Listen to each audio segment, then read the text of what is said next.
Behind the ancient stone walls of the Vatican, a quiet tension filled the air. It wasn't just another day in the world's smallest country, it was the day the Church faced one of its greatest challenges. The Pope was dead. His sudden passing had sent shockwaves through the clergy, and now the time had come for the College of Cardinals to assemble and elect his successor.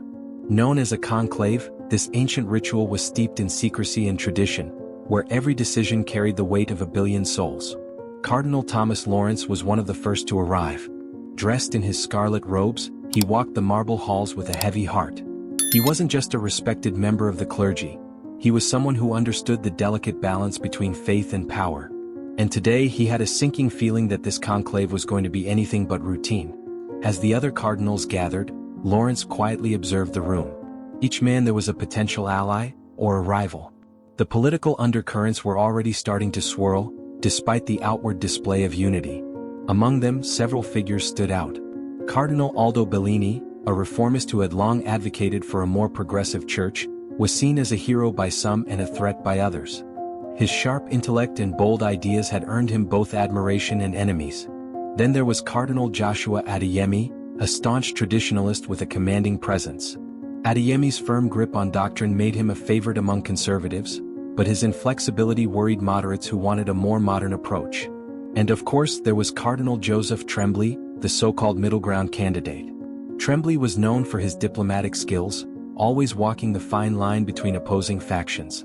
But to Lawrence, Tremblay seemed like a man who hid his true intentions behind a polished smile. Still, it wasn't these familiar faces that caught Lawrence's attention, it was someone new. Uscup Agung Vincent Benitez, an outsider who had quietly been elevated to cardinal by the late Pope in one of his final acts. Benitez's unexpected presence had set off a flurry of whispered speculation among the cardinals. Who was he really? And why had the Pope chosen him in such a secretive manner? As the cardinals filed into the Sistine Chapel, the doors were locked and all communication with the outside world was cut off. It was a symbolic act, a reminder that what happened inside those walls would remain there until a new Pope was chosen. The weight of history seemed to settle over the room as the first round of voting began. Each cardinal wrote the name of their chosen candidate on a small piece of paper, folded it, and placed it into a silver urn. Once all the votes were cast, the ballots were burned and thick black smoke rose from the chimney of the chapel, signaling to the world outside that no decision had been made. But for those inside, the tension only grew. Lawrence could feel it, a sense of unease that went beyond the usual political maneuvering. Something was off. Rumors of scandals involving some of the candidates had already begun circulating, and there were whispers of a deeper conspiracy lurking in the shadows. The stakes were higher than they appeared, and Lawrence knew it was only a matter of time before those whispers turned into a full-blown crisis. That night, as he lay in his small room within the Vatican's guest quarters, Lawrence couldn't shake the feeling that they were all being pulled into something much larger than themselves. The death of the Pope, the sudden elevation of Benitez, the political divides, it all felt connected like pieces of a puzzle waiting to be assembled. And so, as the city of Rome slept under a blanket of stars, Lawrence prepared himself for what was to come. This wasn't just about electing a new leader, it was about the future of the Church itself. And whatever secrets lay hidden in the Vatican's shadows, he was determined to uncover them. The next morning dawned cold and gray, casting a somber light over the Vatican.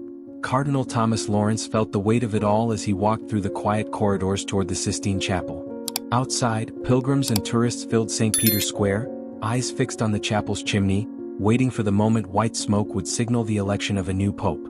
But inside the sacred walls, the mood was anything but hopeful. The cardinals gathered once again under Michelangelo's breathtaking frescoes, their crimson robes flowing as they took their seats. Lawrence noticed how conversations between small groups were becoming more animated, the tension palpable. Alliances were quietly forming, and it was clear that everyone had their own agenda. But beneath the surface, something darker was brewing, something Lawrence couldn't quite put his finger on. When the next round of voting began, Lawrence watched closely. Names were scribbled on slips of paper, folded neatly and placed in the silver urn. The process, solemn and methodical, was supposed to be a symbol of unity, yet it felt more like a battlefield where strategies were being deployed. And sure enough, as the votes were counted, the results were scattered. No candidate had come close to the two-thirds majority required to become pope. Cardinal Aldo Bellini and Cardinal Joshua Adeyemi remained the frontrunners, but the gap between them was significant. Bellini had the backing of the progressives, those who wanted reform and modernization.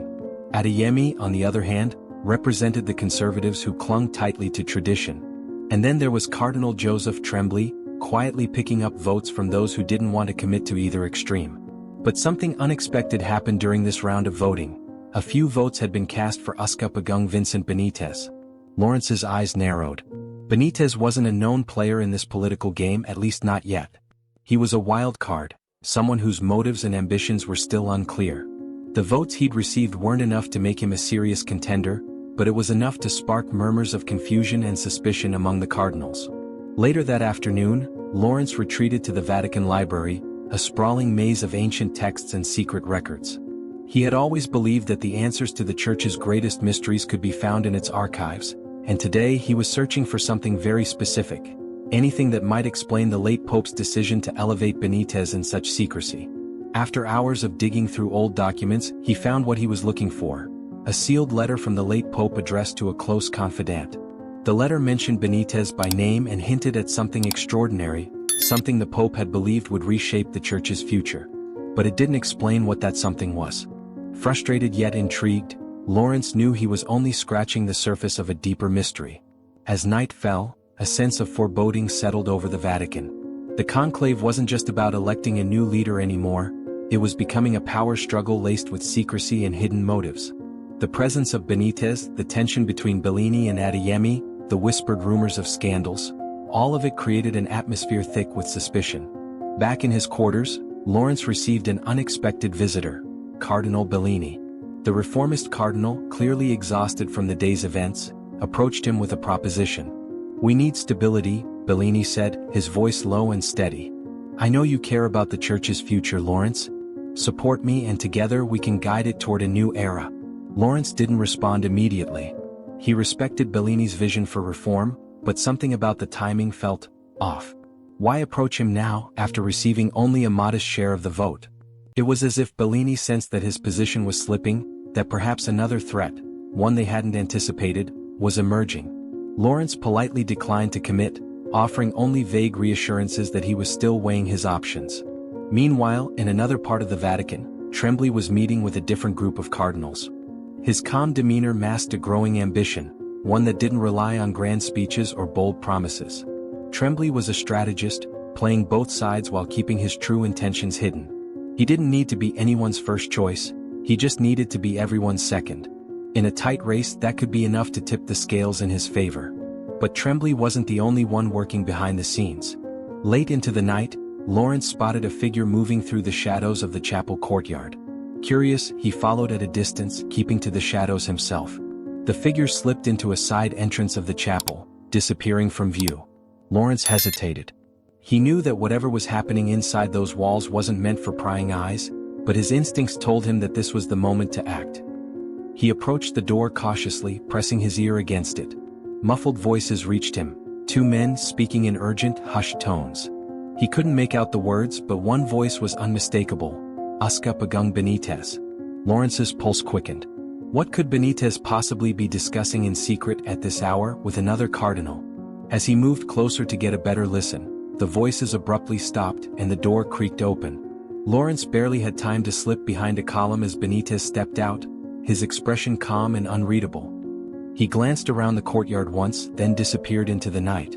Lawrence stayed hidden, his mind racing. Whatever Benitez was involved in, it was clear that the stakes were higher than he had imagined. And if the rumors of scandal were true, the next few days could determine not just the fate of the conclave, but the future of the Church itself. The Vatican was a city within a city, but tonight, it felt like a labyrinth of shadows and secrets. Cardinal Thomas Lawrence couldn't shake the unease that gripped him since witnessing Uscapagung Vincent Benitez's secret meeting. He knew better than to act on half-truths, but something about Benitez's sudden rise, the whispers of hidden scandals, and the tension among the other cardinals gnawed at him. There was more at play here than the mere election of a new pope. The following morning, St. Peter's Square was buzzing with anticipation. The faithful had gathered once again, their eyes fixed on the chimney of the Sistine Chapel. The black smoke from previous rounds had been a disappointment, but hope lingered. Somewhere within those ancient walls, a decision was brewing. Inside the chapel, the atmosphere was growing colder, and not just from the marble floors and towering stone walls. The votes were becoming more polarized. Bellini's supporters were rallying harder, pushing for reform, while Adeyemi's camp clung to tradition with unwavering determination. Yet, despite their efforts, neither could secure the necessary majority.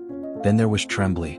The diplomatic moderate had quietly built a coalition of his own, positioning himself as the compromise candidate. His strategy was subtle but effective. While Bellini and Adeyemi battled openly, Tremblay worked in whispers, persuading undecided cardinals to view him as the safer option. It was a classic political maneuver. Don't lead the fight but be ready to step in when the frontrunners collapse. But now, something unexpected was happening. Vincent Benitez, the mysterious wild card, was gaining traction. In the latest round of voting, his name appeared on more ballots than before. Not enough to make him a frontrunner, but enough to raise eyebrows. Lawrence knew this wasn't random. Someone, maybe multiple factions, was quietly backing Benitez, pushing him into the spotlight. The real question was, why? As the cardinals dispersed for a brief recess, Lawrence found himself approached by Cardinal Tremblay. The man exuded calm, his voice measured and smooth. "We both want what's best for the church, Thomas," Tremblay said, his tone almost too friendly. "Bellini's reforms are dangerous, and Adeyemi's rigidity will take us backward. You know I'm the right choice." Lawrence didn't respond immediately. Tremblay's words made sense on the surface, but something felt rehearsed, calculated. Tremblay was playing the long game, and Lawrence couldn't help but wonder how far the man was willing to go to secure power. "I'll think about it," Lawrence replied carefully, his mind elsewhere. He was still piecing together the puzzle, and all roads seemed to lead back to Benitez. That evening, Lawrence returned to the Vatican archives, determined to uncover more about Benitez's past. He combed through old documents, papal decrees, anything that might offer a clue. And then he found it. A record of Benitez's early years, revealing that he had grown up far from the typical paths of the clergy. Raised in a remote village in South America, Benitez had lived through turmoil and hardship before being personally mentored by the late Pope. But what truly stood out was a confidential note attached to the record. It hinted at something extraordinary about Benitez's identity, something the late Pope had guarded closely. As Lawrence read further, the truth hit him like a thunderbolt. Benitez was intersex. The Pope had elevated him in secret, knowing that such a revelation could shake the very foundations of the Church. Lawrence sat back stunned. This wasn't just about politics anymore. If Benitez were to be elected, it would be a defining moment in the Church's history, a break from centuries of rigid tradition. It could bring hope to those who felt excluded, but it could also spark outrage among hardliners. The Church was standing at a crossroads, and Lawrence realized that his next move could tip the balance.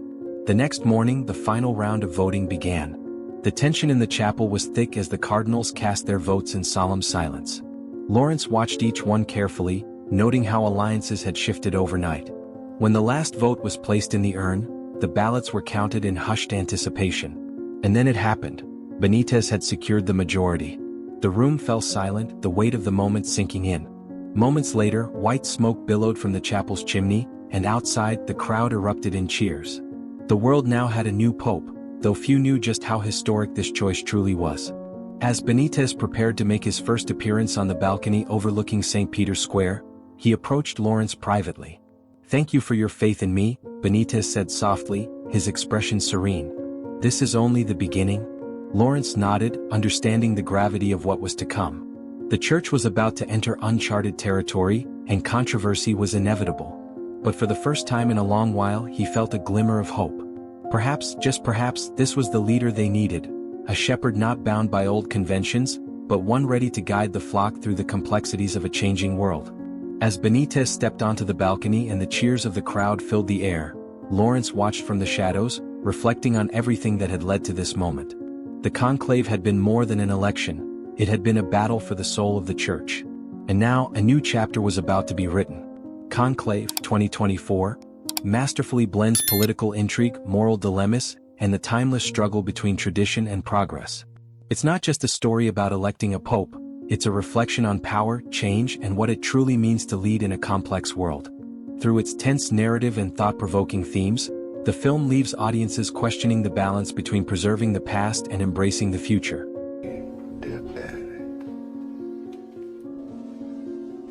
Why do I feel like a cow being priced